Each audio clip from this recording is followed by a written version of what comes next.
So you might want to find yourself sitting there and thinking about your painting for a little while. Whatever you are painting, you might want to look at it and mentally interact with the field that you're looking at. Like, I've been sitting here thinking, I want to have my browns be with a thinner brush. I want a thinner stroke with my browns. I haven't completely determined what the stroke looks like. I'm thinking that I'm going to keep with the triangulation here, keep some triangular feelings to it. I could draw a line with that through there, make smaller ones, or I could just kind of go like that with the browns and have the gold be in the middle part. That's looking better to me, but I'm going to have thinner lines. So I'm going to go ahead and start again. Let's see here. We have that. We have this line. And you probably have noticed it is not a perfectly straight line, but I am totally okay with that. Alright. So the next color that I want to add in there is that darker brown. I want to have the darker brown on the outside of it, of that brown, just because it feels like I'm going to build up to a gold center.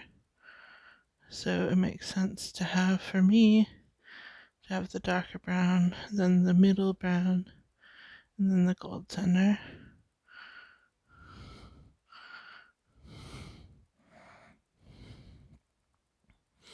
Now, I'm starting to think a minute about, well, I could even make a lighter brown. What happened to I can use this as white. It is purple, but I'm going to use it to mix a brown. So what I'm doing is I'm taking that purple and I'm mixing it with my brown to make a lighter brown, because I just know that'll work from experience. Okay, this is my lighter brown. I'm gonna do one lighter brown, and it's kind of good that it has purple notes.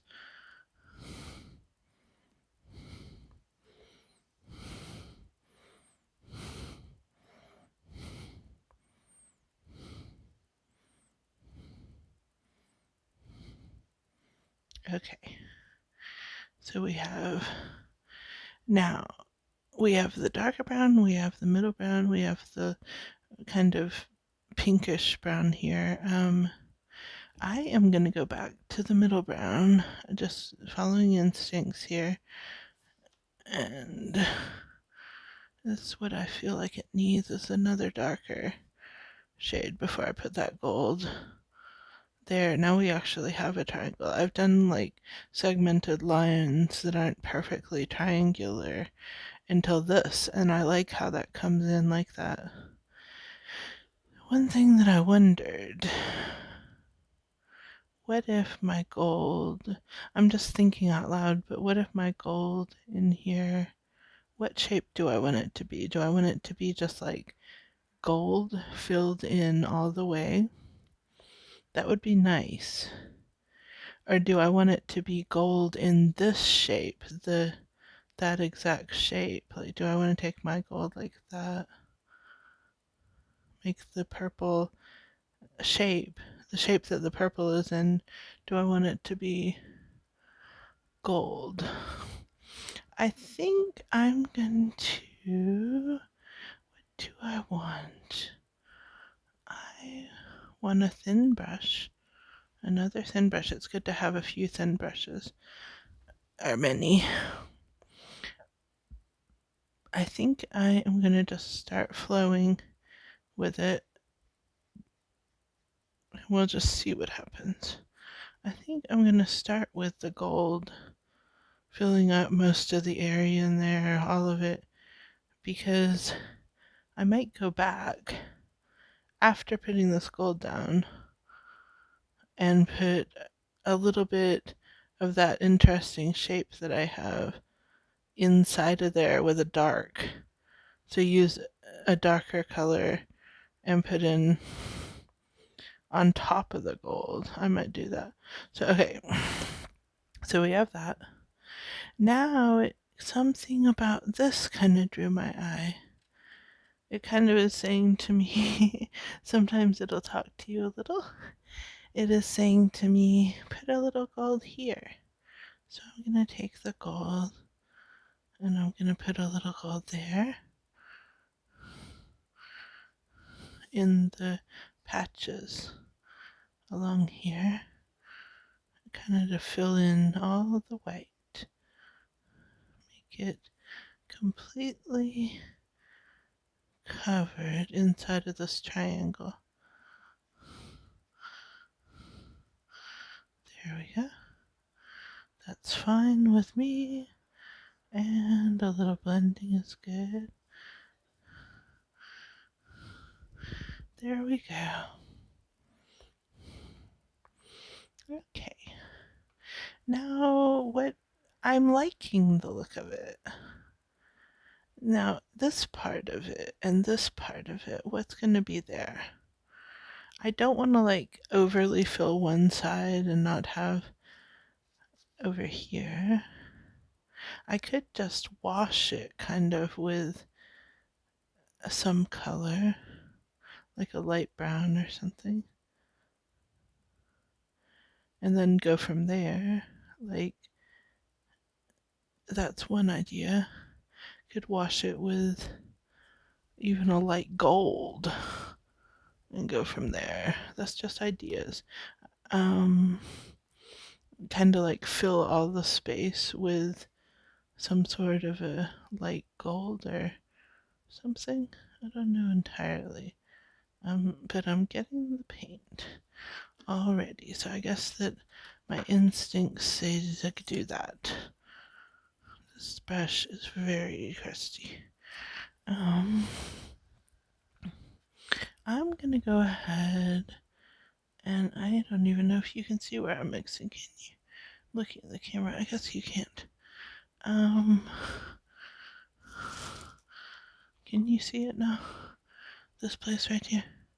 Guess not. That's funny. Huh. Can you see this? I was wanting you to see where I was mixing. Oops, I just painted the wall a little bit. Okay. I'm going to move these just a little. My paint bags. I don't know if you can see that. I'm going to have to move the tray. Alright, this is where I'm mixing.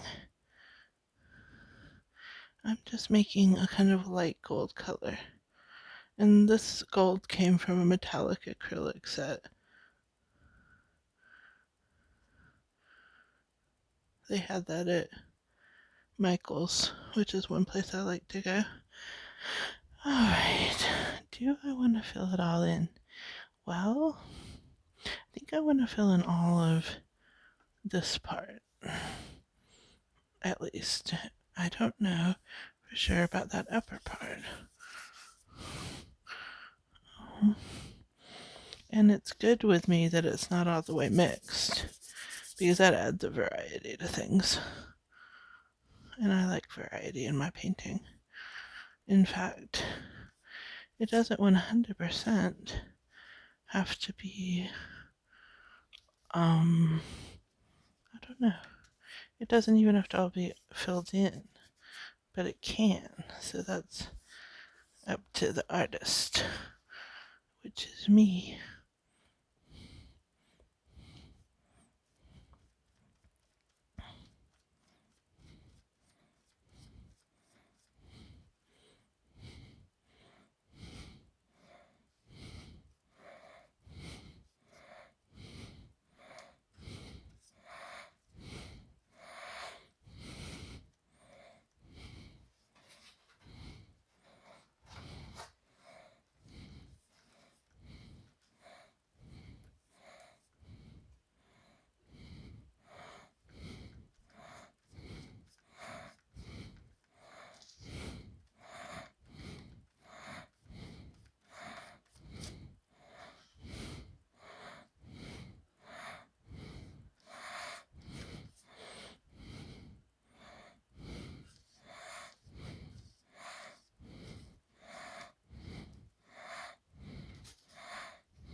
think I'm filling in this lower part of it, for sure.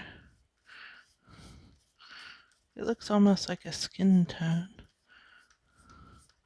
One of the many types of skin tones. There are many skin tones. One time I got a marker set, or maybe it was crayons, with all the skin tones that they could think of. Lots of skin tones in the world. Those are our skin tones too. Maybe some people have purple skin. Alright, now what is this part? What color is this part? My dog is digging. I don't know if you can hear it.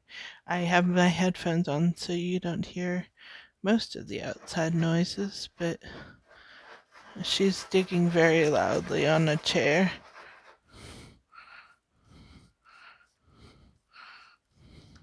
She does that when she's happy. Okay. Now I'm just gonna go with a flow here. I'm going a little bit faster maybe than some of you will be happy with this next bit probably, but I'm just gonna start streaking, like making some streaks so that it's not like all like consistent. Okay. I like inconsistency sometimes in my art, especially abstract. Those are all skin tones. Alright, I'm gonna go with the other brown, and I'm gonna put those this way, the other way, another way. They're gonna go in a different direction. I think sometimes when I speed up my artistic process, I like it. It's just totally natural. I'm just flowing. Alright, this area up here is gonna now turn a color. I think my idea of what the color that's gonna be, I'm gonna take this brown, I'm gonna mix it into the mixing area, and go with that color up there. In fact, I might not mix it too much because I like having some of that white in there. So I'm just gonna make this like this. Oh, that's good. Okay,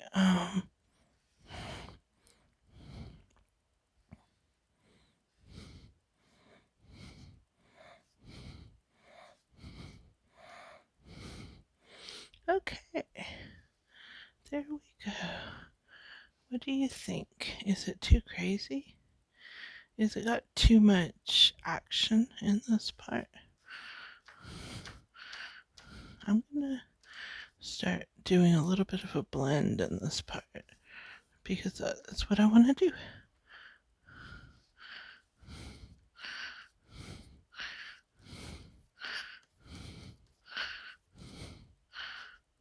With that white incorporated. There we go. I could call this Studies in Skin Tone.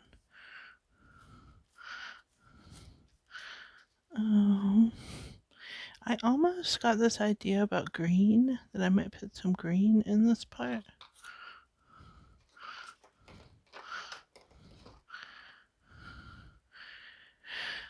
I have my colors like green pre-mixed, but it can be good just to get the primary colors and mix it yourself. But I just like having them all mixed, so you can do it either way.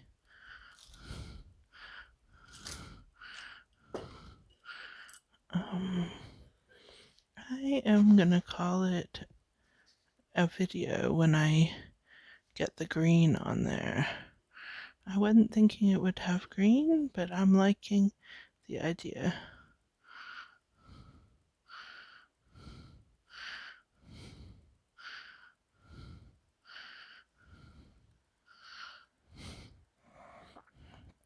You can overcomplicate a painting.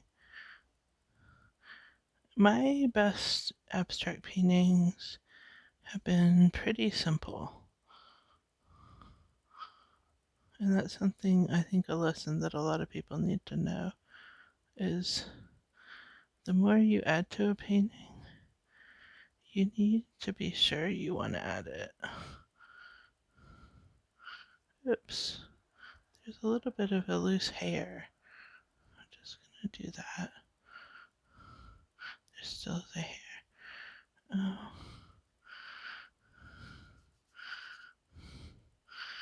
I am about to call it a painting. Maybe it's not perfect, but I can add later.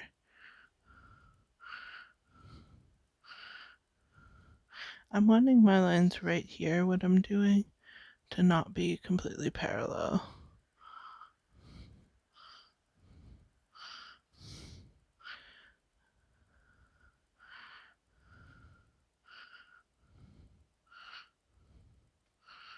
I kind of feel like it'd be good if there was a notch in this one. There we go. This one could have 2 notches. This is kind of like cave art. That's how I think of my abstract. It's kind of like cave art. Okay, well, I hope that helps somebody.